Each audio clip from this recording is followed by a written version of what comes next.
सोचो तुम हॉस्पिटल जाते हो और डॉक्टर तुम्हें ब्लड टेस्ट, ईसीजी और एक्सरे करने को कहता है और बिलिंग काउंटर पे जाते ही पता चलता है कि ब्लड टेस्ट करवाने के लिए 800 रुपये लगेंगे, ईसीजी के लिए 400 रुपये और एक्सरे के लिए भी 400 रुपये लगेंगे। और तब दिमाग में कुछ सवाल आते हैं, क्या ये टेस्ट करवाने जरूरी है? क्यों ना थोड़ा रुक जाता हूँ, ज़्यादा तकलीफ होगी तो करवा लूंगा, या अगले महीने करा लेंगे जब पैसे होंगे। इंडिया में लाखों लोग हर दिन यही सोचते हैं, लेकिन आज मैं आप लोगों को एक ऐसे हॉस्पिटल के बारे में बताने वाला हूँ जहाँ ब्लड टेस्ट करवाने के सिर्फ 7 रुपये लगते हैं, एक्सरे करवाने के 32 रुपये और ईसीजी करवाने के मात्र 25 रुपये लगते हैं। और ये कोई गवर्नमेंट स्कीम नहीं है और ना ही किसी फॉरेन एनजीओ का प्रोजेक्ट है। ये हॉस्पिटल बनवाया है खान सर ने। हाँ, वही खान सर जिनके वीडियोस देखकर लाखों स्टूडेंट्स एग्जाम क्लियर करते हैं, जिन्होंने आईएएस जैसी कोचिंग्स को इतना सस्ता और अफोर्डेबल बनाया ताकि कोई भी पैसों की कमी की वजह से अपने सपनों को सेक्रीफाइस ना करे। लेकिन इस बार उन्होंने सिलेबस नहीं, सिस्टम बदलने की कोशिश की है।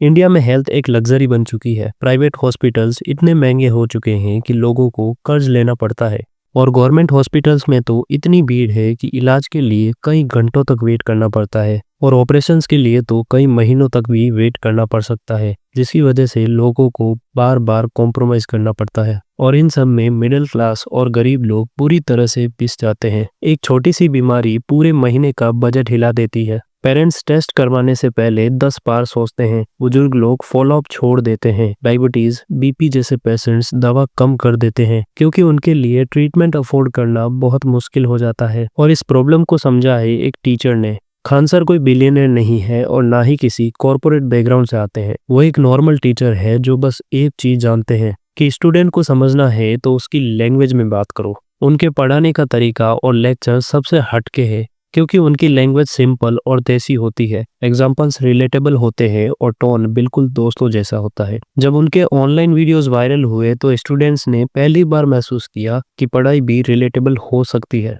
और जब पैसा आया तो उन्होंने लग्जरी खरीदने के बजाय ये सोचा कि जो स्ट्रगल मैंने किया है उसे और किसी को झेलना ना पड़े। पटना में खान सर ने जो हॉस्पिटल खोला है वो सिर्फ एक बिल्डिंग नहीं है, वो एक स्टेटमेंट है जिसमें ब्लड टेस्ट करवाने के केवल 7 रुपए लगते हैं और ईसीजी करवाने के 25 रुपए। डायलिसिस गवर्नमेंट से भी सस्ता और बेसिक सर्जरीज मिनिमम कॉस्ट पे की जाएगी। और ये सब चैरिटी के नाम पे नहीं, प्रॉपर सिस्टम के साथ होने वाला है। हॉस्पिटल में fully functional dialysis unit, advance machines, blood bank और in future cancer treatment facilities भी होने वाली है। और सबसे इंटरेस्टिंग चीज, ऑपरेशन थिएटर का डिजाइन। खान सर ने ग्लोसी टाइल्स यूज करने से मना कर दिया, जिसके पीछे उनका लॉजिक था कि जहां 2 टाइल्स जुड़ती है वहां माइक्रोस्कोपिक गैप होता है और वही बैक्टीरिया, वायरस और फंगस का घर बन जाता है। इसलिए उन्होंने medical grade anti infection mats लगवाए जो दिखने में मार्बल जैसे हैं लेकिन इन्फेक्शन को पनपने ही नहीं देते। ये डिटेल बताती है कि हॉस्पिटल दिखावे के लिए नहीं, इलाज करने के लिए बनाया गया है।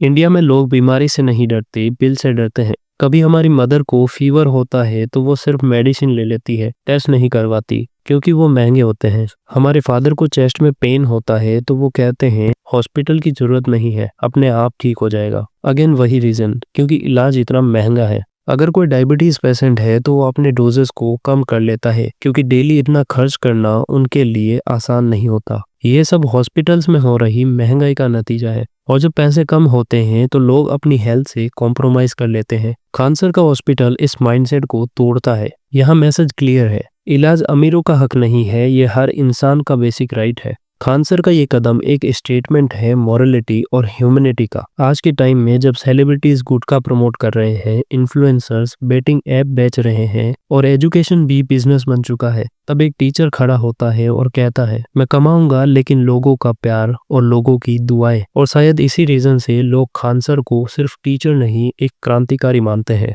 आज अगर कोई पूछे कि इंडिया को क्या चाहिए तो जवाब होगा और हॉस्पिटल की, और स्कीम्स की, और स्पीचेस की।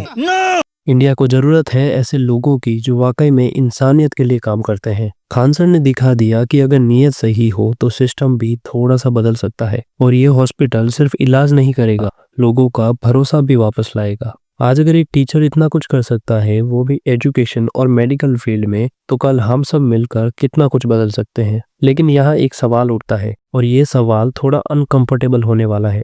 क्या ऐसे हॉस्पिटल को सच में चलने दिया जाएगा? क्योंकि जब भी कोई सिस्टम के बाहर जाकर लोगों के लिए सस्ता, ट्रांसपेरेंट और इफेक्टिव काम करता है, तो सिस्टम को तो दिक्कत होती ही है। यहाँ बात किसी एक इंसान की नहीं है, बात है पूरे मेडिकल इकोसिस्टम की। जब मेडिकल टेस्ट इतने सस्ते में हो, इलाज इतने सस्ते में हो, डायलिसिस गवर्नमेंट से भी अच्छे हो और मिडलमैन का रोल खत्म हो रहा हो, तो जो लोग सालों से इस सिस्टम से कमा रहे हैं, उन्हें यह सब पसंद आएगा क्या? Obviously not. और इसके लिए वो किसी भी हद तक जा सकते हैं। प्रेशर हमेशा डायरेक्ट नहीं होता। यहाँ कोई मूवी स्टाइल अटैक जरूरी नहीं होता। रियल लाइफ में प्रेशर अक्सर ऐसे बनाया जाता है। पेपर वर्क में डिले करना, परमिशन में प्रॉब्लम करना, रूल्स का अचानक याद आना, इंस्पेक्शन के नाम पे हरासमेंट करना, नेगेटिव र्यूमर्स फैलाना, सोशल मीडिया पर डाउट क्रिएट करना, सब कुछ लीगल दिखता है, लेकिन इसका इम्पैक्ट बहुत हैवी होता है। और इंडिया में ये चीज़ नॉर्मल है क्योंकि इलॉन मस्क जैसे लोग इंडिया में अपनी कंपनीज नहीं चला पा रहे। तो खान सर तो एक टीचर है। लेकिन एक बात याद रखना, खान सर कोई इमोशनल डिसीजन लेने वालों में से नहीं है। वो जानते हैं कि जब आप सिस्टम को चैलेंज करते हो तो रेजिस्टेंस आता ही है।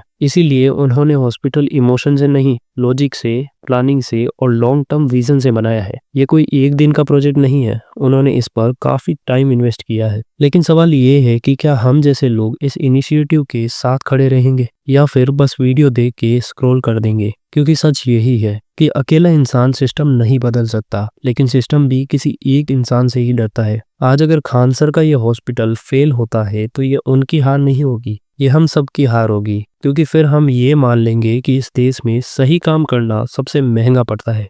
तो आज के लिए इतना ही। खमा गणी। जय हिंद, जय भारत।